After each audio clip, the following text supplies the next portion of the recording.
France, Germany, Vietnam, Netherlands உள்ளிட்ட 8 நாடுகளில் இருந்து 11 பலூன்கள் வரவழைக்கப்பட்டு இன்று வானில் விடப்பட்டது.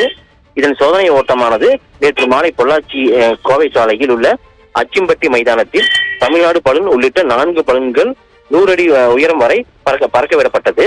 இந்த நிகழ்வை காண பொள்ளாச்சி மற்றும் அதன் சுற்றுவட்டார பகுதியில் இருந்து வந்த பொதுமக்கள் வெப்பக்காற்று பலூன் பறந்ததை கண்டு மகிழ்ந்தனர்.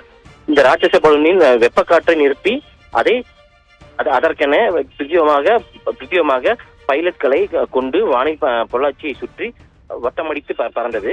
இந்த வெப்பக்காற்று பலூனில் பறக்க கடந்த 8 ஆண்டுகளும் பொதுமக்களுக்கு அனுமதி வழங்கினர். ஆனால் இந்த ஆண்டு பொதுமக்களுக்கு அனுமதி இல்லை என்பது வருத்தமளிக்கும் விதமாக உள்ளதாக பலூன் திருவிழாவை காண வந்த பொதுமக்கள் கவலை தெரிவித்துள்ளனர். இந்த வெப்பக்காற்று பலூனில் 100 அடி வரை பறக்க ஒரு நபருக்கு 1600 ரூபாய் வரை கட்டணம் நிர்ணயிக்கப்பட்டு உள்ளது. இந்த வெப்பக்காற்று பலூன் நாளை முதல் 16ஆம் தேதி வரை வானில் பறக்கும் என நிகழ்ச்சி ஏற்பாட்டாளர்கள் தெரிவித்துள்ளனர்.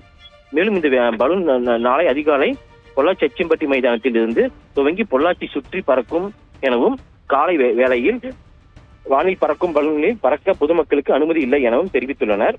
இந்த பலூன் திருவிழாவில் தமிழகம் மற்றும் அனைத்து பகுதியில் இருந்தும் சுமார் 50,000க்கும் மேற்பட்ட பார்வையாளர்கள் பங்கேற்பார்கள் என்று எதிர்பார்க்கப்படுவதாக நிகழ்ச்சி ஏற்பாட்டாளர்கள் தெரிவித்துள்ளனர். ராஜேஸ்வரி.